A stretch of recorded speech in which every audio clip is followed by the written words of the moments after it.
강원도의 대표 명산하면 금강산과 설악산을 꼽을 수 있습니다. 지리적으로도 멀지 않고 지질학적으로도 형성 시기와 특징이 유사한데요. 유네스코 유산 잠정 목록에 오랫동안 올라왔는데도 정작 등재 문턱은 넘지 못하고 있습니다. 그렇다면 두 명산을 연계하는 건 어떨까요? 남북 강원의 문화유산을 찾아서 이번에는 설악산과 금강산의 유네스코 유산 공동 등재 방안을 알아봤습니다. 홍한표 기자입니다. 양양군 강연면 둔전리에 높이 5m가량 우뚝 솟은 3층 석탑. 기단에는 비천상과 팔부신중이, 탑신에는 부처님이 새겨진 정교하고 화려한 모습을 갖추고 있습니다. 바로 국보인 양양 진전사지 3층 석탑입니다. 진전사는 통일신라 시대 당나라 유학을 마친 뒤 선종을 소개한 도의국사가 창건했습니다. 이처럼 통일신라 후반기 금강산과 설악산에는 선종을 기반으로 수많은 사찰들이 창건됐습니다. 금강산에 있는 펴훈사, 정양사, 장현사 등이 대표적입니다. 신라말 고려초의 이데올로기 제거는 남정선의 시작점이고 확산점이 되죠.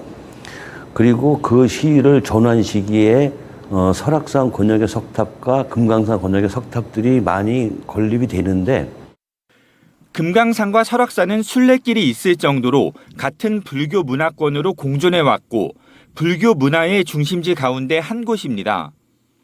그 한국 불교에 있어서 거의 성지처럼 우리가 봐도 그 문제가 되지 않거든요. 그렇다고 그러면 이제 이런 것들이 좀 테마별로 묶여서 유네스코의 그 문화유산으로 등재하는 것도 바람직하다라고 볼 수가 있습니다. 자연 경관과 생태적 가치도 뛰어납니다. 기이한 화강암과 편마암으로 이루어진 설악산은 800종 이상의 관엽식물이 분포해 생태적 다양성을 지니고 있고, 금강산은 12,000여 개의 수많은 봉우리와 내금강, 외금강의 경관적 가치가 뛰어나며 토착종의 보고이기도 합니다. 남한은 1994년에 설악산을, 북한은 2000년에 금강산을 세계 잠정 유산으로 각각 등재하기도 했습니다. 하지만 정식 등재의 문턱은 넘지 못하고 있습니다. 앞서 등재를 추진한 설악산의 경우 당시 지역 주민들의 반대로 연기됐고, 설악산보다 추진이 늦은 금강산은 지질학적으로 형성 시기와 특징이 유사하다는 겁니다. 유네스코에서도 월경 등재, 그러니까 국가 간 경계를 넘어서서 공동 등재하라고 권고하기도 했습니다. 공동으로 등재를 추진한다면 문화유산과 자연유산이 결합한 우리나라 최초의 복합유산 등재도 가능하다는 전망도 나오고 있습니다.